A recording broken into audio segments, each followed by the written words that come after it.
Pakita ko sa inyo yung mga gears. Matigas naman siya ng onte. Parang hard plastic lang siya. Kasi pipip. Pipip. No, diba? Ang hirap pag traffic. Buta na nakamotor tayo, nakakasingit-singit tayo. To be honest, di pa ako nakakapag-drive ng sasakyan, so hindi ko gaano alam yung feeling nila pag nata-traffic sila ng ganito katagal.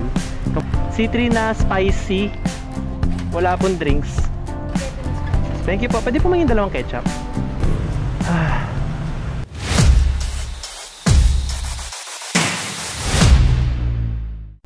Hi guys! Hello!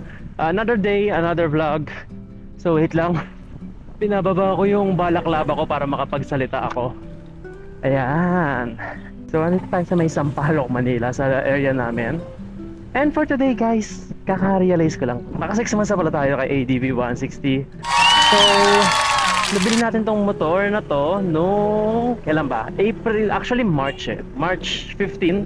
Pero nagamit ko siya nung April 5. Kasi yung pala yung nakauwi tayo ng Pilipinas. So naka 6 months na tayo rito kay ADV 160.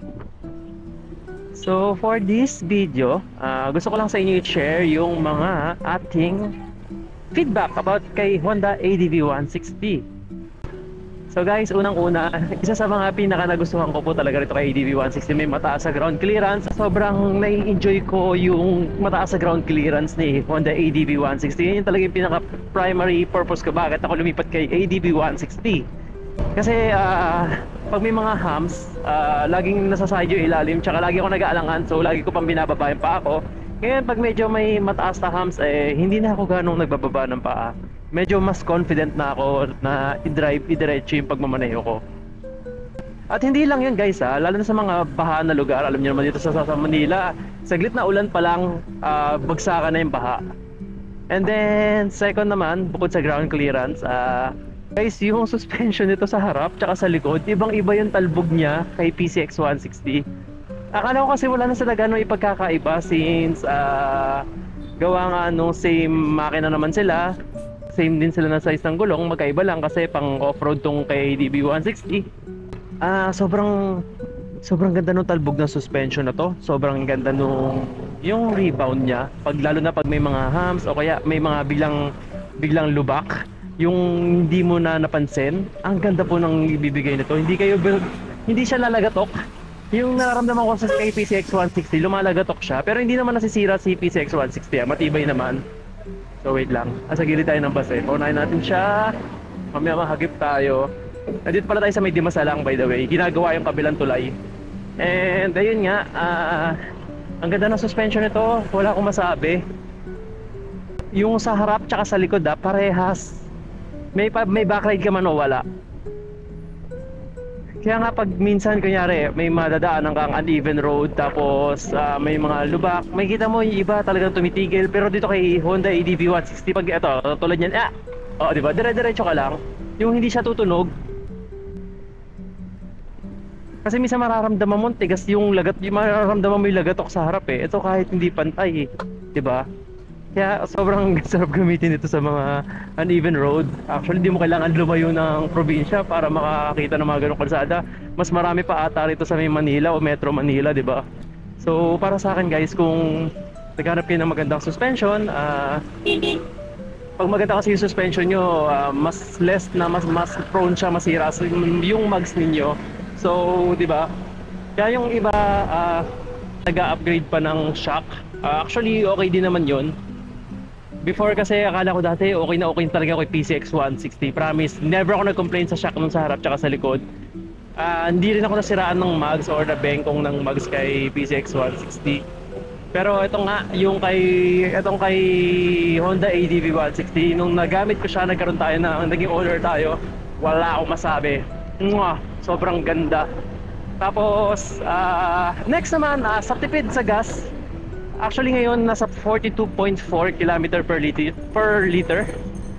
City driving to guys 42.4 km per liter. Pag naglo-long ride ako, as in yung takbong 40 to 50, umaabot tayo ng 50 plus. Pag may convoy tayo, minsan pag may subscribers ride.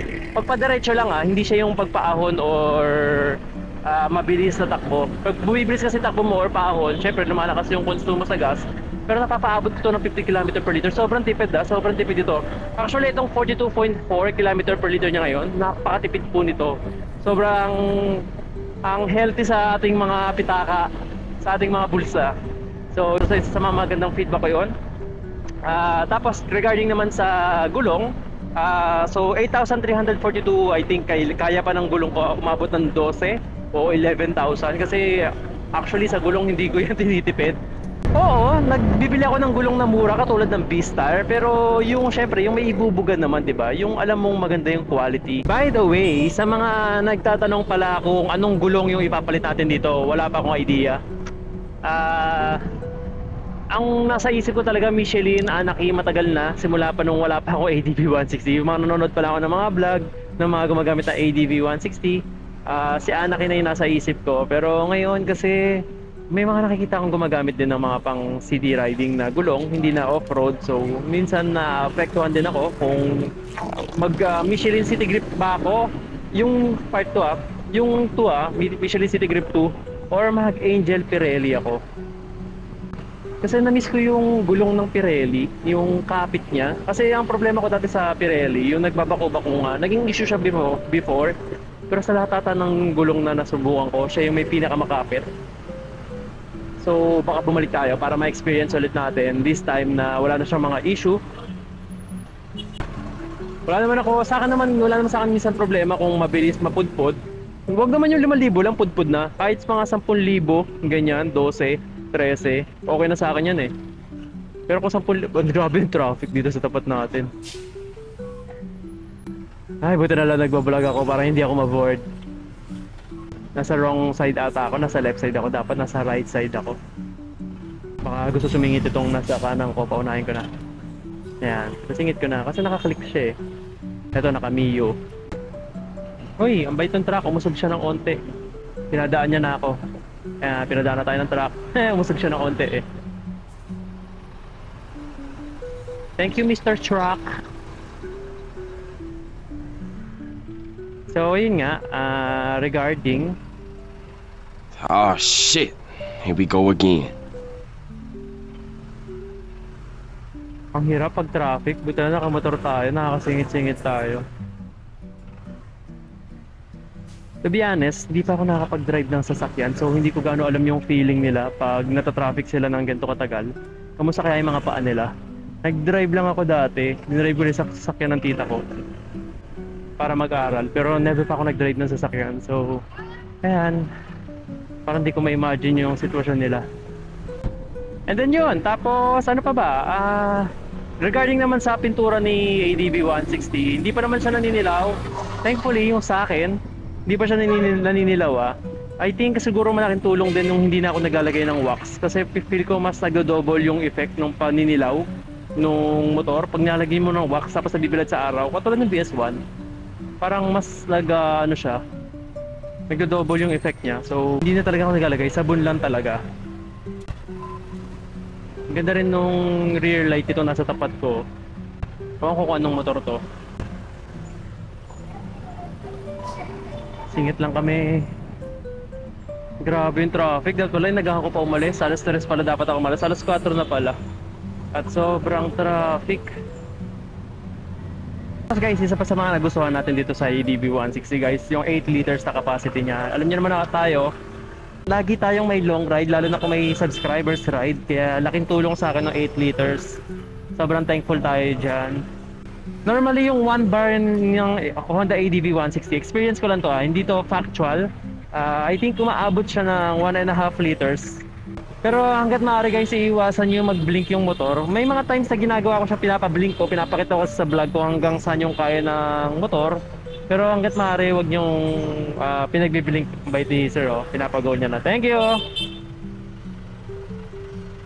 Minsan kasi yung iba, alam naman din di sila makakadaan, kaya nag-giveaway na sila. Pero yung iba kasi talagang harangan ka pa eh.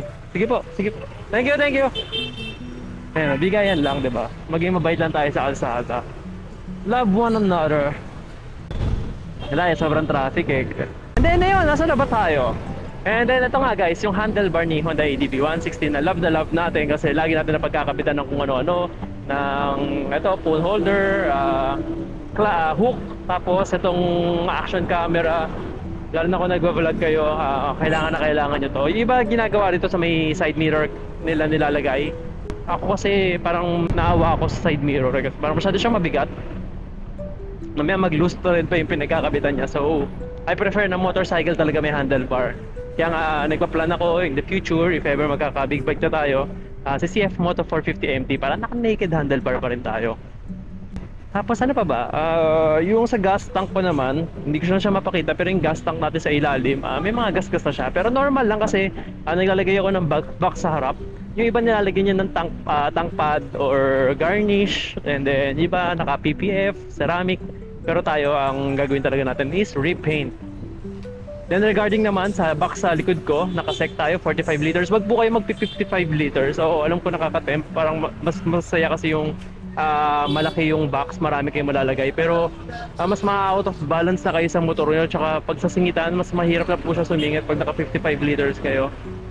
Okay lang kung naka Honda ADB 350 kayo, kahit mag 55 liters kayo. Pero dito kay ADB 160, i-maximum nyo na naka 45 liters kayo.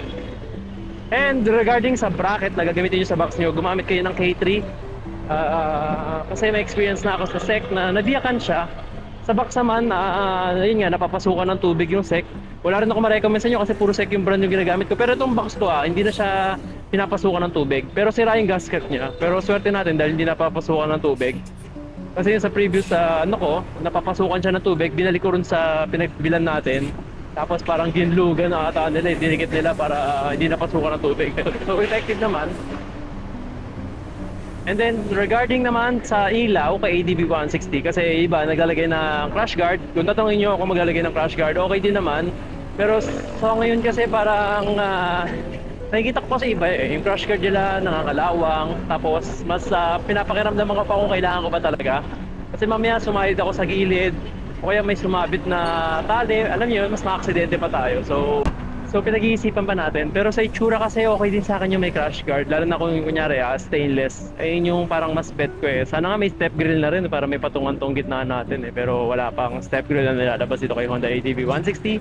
Then regarding sa panel naman natin sa display sa harap, nahihirapan lang ako kasi yung button natin, yung button ng Honda ADB 160 dyan sa tapat. Ayan, nandiyan siya sa tapat. So pag gusto ko siya i-adjust, medyo nahihirapan ako.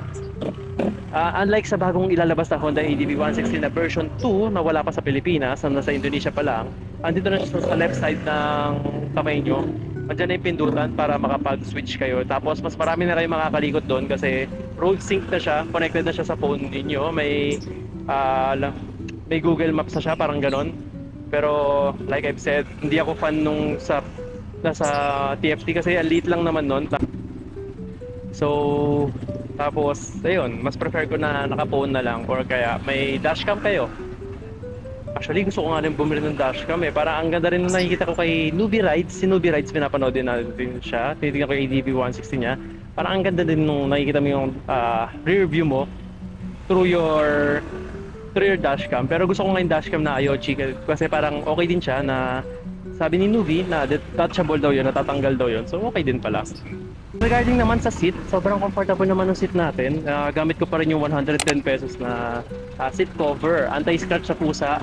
Tsaka anti-paso sa puwet pag sobrang init nung araw. Tapos bibilad siya sa leather nyo. Tapos wala kayong seat cover. Ang sakit sa puwet nun tsaka sa hita. Pinabas ko na na-experience yun. Kaya ito buti, nandito pa rin yung seat cover natin na 110 pesos lang na butas-butas. Na pag maulanan, napakadali ring matuyo. So yan, ilalagay ko siya sa link. Tapos hindi ko lang mapakita pero meron tayo ritong handguard sa ADB 160 na kinabit. Ilalagay ko na yung picture niya. So itong handguard ito, laking tulong kasi dati binili ko lang talaga siya pamporma without any reason. Hindi siya protection talaga sa kamay ang habol ko. Pero sobrang ganda pala nito kasi yung mga putek, talsik ng alikabok, tubig, lahat salong-salo niya. Kaya ang dumi niya palagi. Pero at least diba, instead na napupunta sa gloves nyo tsaka sa kamay nyo, nasasalo ng handguard nyo. Hindi nyo kailangan kagad magpalit ng gloves. Tapos ano pa ba?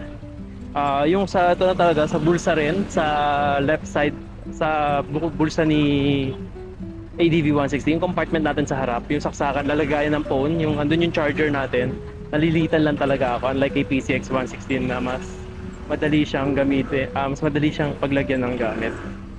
And then, ano ba? Sa box naman natin sa gitna, syempre, malaki, 30 liters. So, okay na okay ako sa box natin sa gitna. Pero right now, kasi andun yung kapote ko, andun din yung mga tools ko. So, onti lang talaga yung mailalagay ko ron na gamit. Kasi hindi ko na tinatanggal yung tools tsaka yung kapote andun na sila palagi So, laking tulong talaga nung may top box tayo. Yan, katulad nito sa mga singitan, sa ayan, Honda ADV 160, sisingit sa gilid, yan. Hindi naman tayo mahirap sumingit sa ganito. Malaki po yung turning radius ng ating motor. So, ang sarap niyang iliku-liku rin, singit-singit. Tapos, pag gawa ka ng wide turn, so, okay lahat. Wala akong masabi rito. Cons na nakikita ko sa motor na to, ano ba?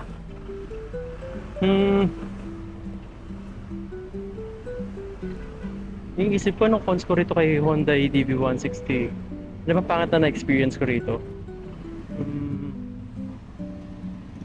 I think wala naman. I think yung sa ano lang talaga, yung sa part na medyo pagkatagalan, naninilaw siya. Actually, sa kadalasan naman ata sa Honda yon. Ewan ko lang sa Yamaha, sa mga naka-Yamaha dyan. Shoutout nyo naman kung kamusta yung mga puti yung motor or ibang light colors ninyo pagkatagalan. Kung kumukupas din ba. Pero yun nga, yun lang siguro yung naging parang ayoko lang dito. Pero sabi ko nga, hindi pa naman naninilaw yung motor natin. So thankful tayo. Ito sa Giorno, sa harap natin Honda. Sana magkaroon din ng ganyang color si ADV 160, naka-Giorno na nasa tapat natin. So yan siya. Ganda ng kulay, 'di ba? Tapos sabihin niyo kulay na ADV 160 yan. Para siyang cream. Tapos is glossy. Yan, 'di ba? By the way, dito tayo sa Carino Highway. Punta tayo ng QC ngayon Baka bumili pala ako ng Jollibee, guys. Ayun na yung dinner ko. Pero ito lang talaga isa sa mga masasabi kong masakit kay ADV 160. Sobrang dami niyang magandang ilagay sa kanya. Abangan nyo next year, guys. Sinasave ko to for 2026. Baka lagyan natin siya ng bagong visor, baka pa lang Tapos lagyan ko siya ng crash guard. Lagyan ko siya ng side pannier. Yung nasa 3,000 ata yung bracket na yon. Tapos, or try natin humingi ng discount. Tapos yung sec na pang side pannier na 11 liters, lalagyan din natin siya. So nasa 11,000 ata yun. So medyo mahal din yung magagastos natin doon. Plano ko kasi, guys, aminin ko na to. Naiingit ako sa mga nagmo-moto camping. Pinapanood ko si Reed. Ang ganda ng pagmo-motocamp. So tapos may mga subscriber din tayo, katulad ni Sir Will na nagsabi na kailan daw ba ako magmo-motocamp. And ayun, so mas lalo na nila akong pinupush mag-motocamp. And ayan, magmo-motocamp na. Actually, dapat magmo-motocamp ako kung hindi ako nagka-dengue. May lugar na kami na pag motocamp. Naghahanap na nga yung kasama ko ng tent, si Koy. But nagkasakit tayo dengue Mahirap motocamping, malamok pa, diba? So share ko lang, guys. Ito na pala yung Jollibee. Bibili ako sa Jollibee ng spaghetti tsaka chicken. Problema, may laman pa ba yung aking gamit?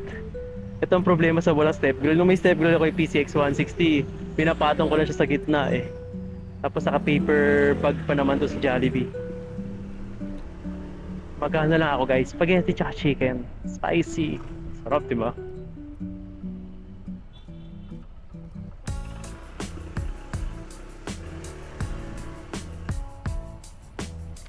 Hello po. Isa pong C3, sige po. C3 na spicy. Wala pong drinks. Yun lang po. Thank you po. Jollibee. Jollibee. Ito yung pagkain na it never gets old kahit anong edad mo. Ang problema ko ngayon, may space ba ako? Wait lang, center stand ko lang saglit. Saan kaya kakasya si Jollibee rito? So itong box natin, itong bag ko pala, ilalagay ko na lang siya sa harap. May hook naman tayo Tapos si Jollibee sa loob na lang ng ating box. By the way, pag kumakain ako ng Jollibee, nanghihingi ako ng ketchup, hindi lang gravy. Milig kasi ako sa ketchup Sana okay may audio natin, guys. Hindi ko sira yung GoPro ko. Ito pa pala isa sa mga i-upgrade ko next year. Bibili tayo ng bagong camera. Hopefully ilabas na yung bagong Insta360 Action Pro 3, Ace Pro 3 or Action ba? Ace Pro 3 ata. Tapos sa DJI naman yung Action Pro 6. So So waiting tayo sa mga new cam and magpapalit na rin tayo ng camera para kasi nakikita nyo naman naglo-long ride tayo lalo na pag gabi. So kayong malinaw sa low light para maganda yung video na napapanood nyo. Lalo na syempre may mga nanonood din sa ating senior or malabo mata. Apo.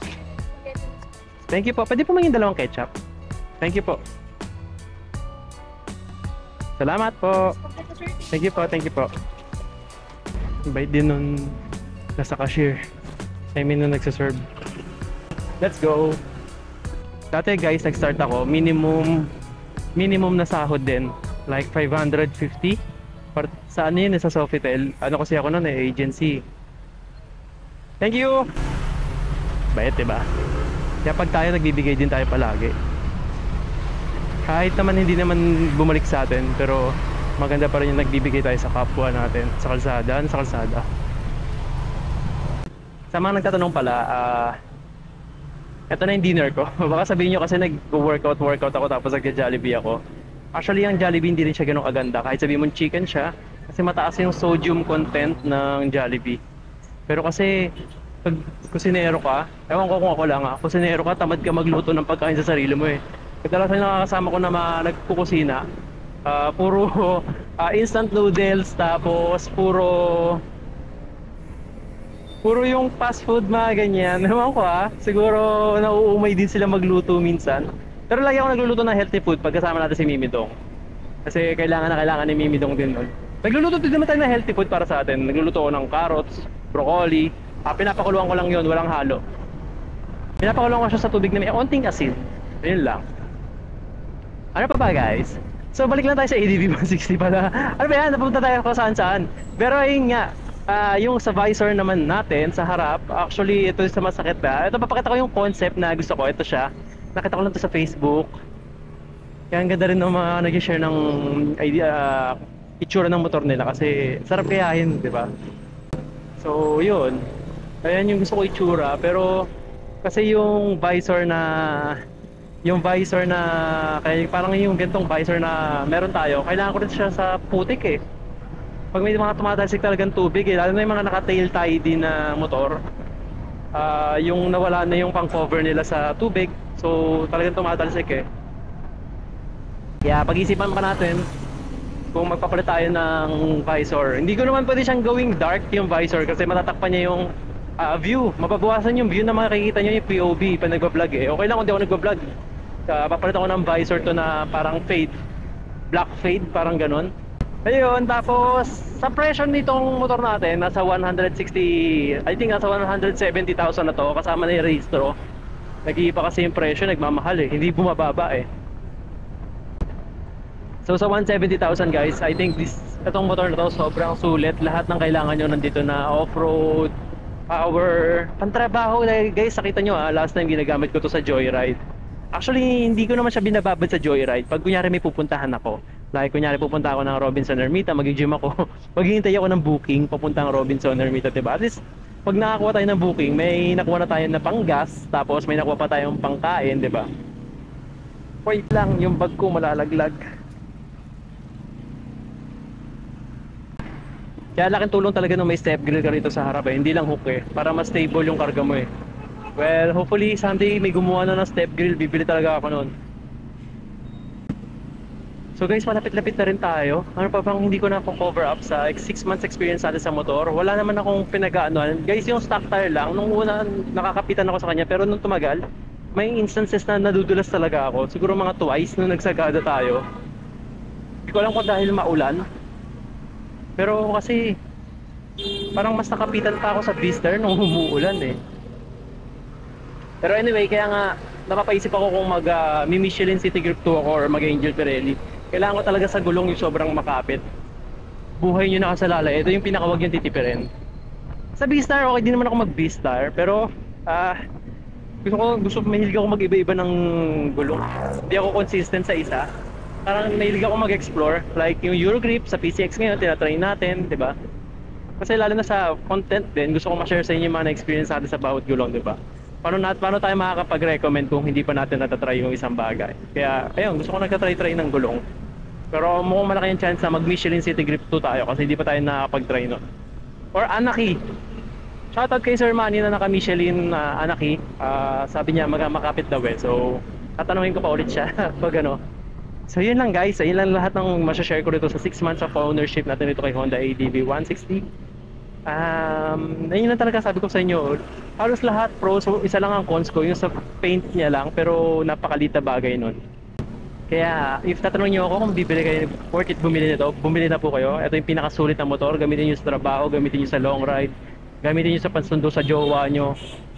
Sobrang ganda nitong motor na to. Sabi ko pa nga dati, pag ganito parang nakakapagod kasi lagi nakabanat tong kamay ko. Pero nung tumagal, nasanay na tayo. Kasi kay PCX nakababang ganito eh. Ngayon kay ADV 160 nakastretch tayo ganito. Pero masasanay ka lang talaga. So hi guys! Welcome back! Andito tayo sa bahay at kakainin na natin yung Jollibee at saka chicken. Mamaya pala guys, papakita ko sa inyo yung mga gears na susuotin natin tomorrow kasi bukas magmamarilaki tayo. So first time natin naakit ang Marilaki nga, sabi ko nga kanina.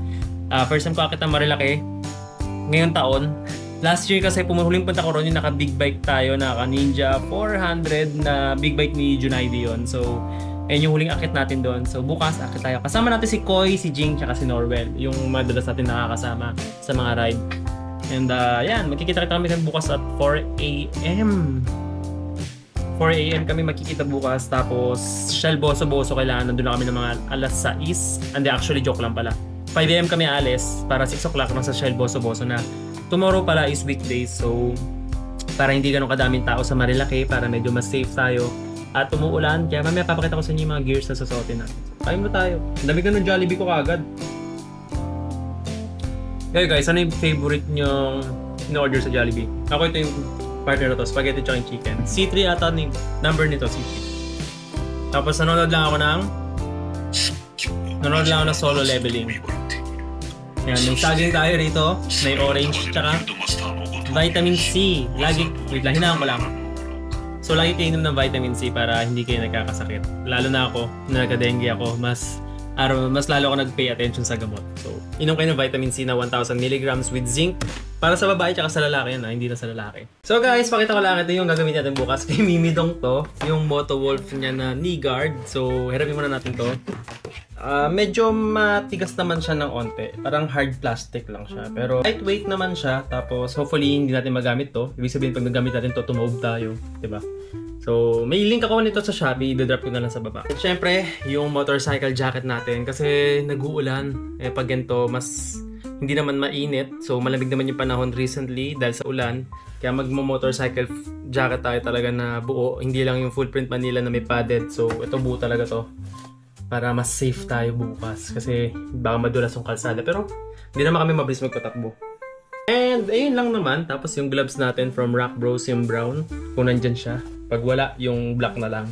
And then syempre, yung street level na cargo pants, i-drop ko yung link ito. Maganda rin itong pants na to. Ang tagal din kumupos yung kulay nito. Nakikita nyo sa ride ko lagi kong gamit to. So yun lang naman guys, pakita ko lang sa inyo pala din yung mga pusa na inampon natin. May 3 kaming pusa rito. So ito yung 3 pusa na inampon natin. Yung isa na vlog ko, yung 2 hindi ko na sila na vlog. Pero may mga pusa tayo rito. Pakita ko lang sa inyo. Tapat ko, ito si Pipip. Pipip! No, diba? Babayan, si Pipip. Tapos ito naman si Rocket. Ito yung na-vlog ko. Paborito niya to dito sa may sapatos ko. No. Yung sa mga kawin ko sa vlog. Ang laki mo na raw. Babae din po ito. Tapos may isa pa tayong pusa. Orange. Ang kuya nila, si Pongkan. Ito yung orange, ito yung panganay namin, yung kuya. Nag-iisang lalaki. Yan silang 3. Yan. Ito si Pipip. Lahat po to adapted lang. So, sa Facebook kasi may Facebook page na mga nag-a-adapt ng pusa. So, hindi rin ganun kadali mag-alaga ng pusa. Medyo mag-asos din kasi kailangan nyo sila palagyan ng vitamins 4-in-1. Tapos, kailangan nyo rin palagyan ng, syempre, anti-rabies. Tapos, deworm. So, medyo napag-asos din. Tapos, may cat litter pa sila kasi yung mga pusa matatalino. Tumatay sila sa, parang may certain na lalagyanan na may buhangin. Hindi sila basta-basta kung saan-saan tumatay at umiihi. Ayan, so, yan lang. Pinakita ko lang yung mga pusa. magpapahinga na tayo maya-maya kasi bukas ay ride natin. So ayun guys, maraming salamat sa mga nanonood. Sa subscribers ride pala nagaganapin sa Sunday. Share ko lang guys kasi sabihin ko na sa video na to. Next week po kasi, may flight details na po tayo. Tayo po ay muling pabalik ng barko. Pero 3 buwan lang naman po tayo. So December, nakabalik na siguro ako. And yun, tutuloy ko yung subscribers ride doon. Pero yung subscribers ride, tuloy pa rin tayo sa Sunday. Pero depende sa lagay ng panahon kasi kung maulan, diba? Medyo malayo rin. Pupunta tayo ng Batangas sa may log house, yung pinagbotohan. Kung hindi man matuloy to, tutuloy natin to pagkabalik ko ng December. Pero baka January na natin gawin yung subscribers ride. So yun guys, maraming salamat po kung mabigay sa part ng video na to kasi ibig sabihin pinanood nyo talaga ng buo yung vlog natin and thank you sa pag-support nyo sa channel ko, sa mga nakasama ko sa mga previous subscribers ride from episode 1 to episode 7, 8 na ata. So sobrang thankful ako this year, sobrang dami ko naging kaibigan sa kalsada, sobrang dami ko nakilala. Maraming salamat po sa inyo sa lahat ng sumuporta. Sobrang grateful po ako. Habang nasa barko po ako, papanoorin ko po yung mga vlog natin, yung mga time na nakasama ko kayo. Simula from episode 1, papanoorin ko yan. Actually, yung sa Sagada yung episode 1 eh. So kaya ayan guys, maraming salamat po. Abangan nyo na lang next year din naman, 3 buwan na naman ako mawawala. Marami tayong i-upgrade kay ADB160, marami tayong i-upgrade sa ating camera. Kasi magpapalit tayo ng main camera. Pagtsagaan nyo muna guys kung medyo minsan mahirap yung pagtsagaan nyo muna kasi Insta360 yung ginagamit ko ngayon. So yun lang guys, maraming salamat. Ang harap ng pusa ko eh oh. So ayun, dito ako magpapaalam. Ayun lang po yung update sa akin sa mangyayari kasi ito na yung parang huling linggo ko sa Pilipinas. And then next year na, this year din naman pala ako babalik. Pero next year na natin matutuloy subscribers ride. So yun guys, maraming salamat po ulit sa pagboto, sa mga bumuboto kahit hindi sumasama, sa mga nanonood, sa mga nagko-comment at suggestions kung saan maganda mag-ride. Marami akong na-experience this year, marami akong nakilala. Sobrang thank you po ulit and see you sa another content. Bye bye guys! Huwag kayong mag-alala, magbablog ako sa barko para kasi ewan ko I think may day off kami dito sa barko na to. So pag may lalabas ako, papasyal ko kayo, magbablog ako. Pakita ko rin kung pwede mag-video sa loob ng barko, papakita ko yung buhay namin doon. And guys, bye-bye and see you on the next content. Bye-bye na kayo. Bye-bye na kayo. Bye-bye. Bye-bye. Bye-bye. Pip-pip.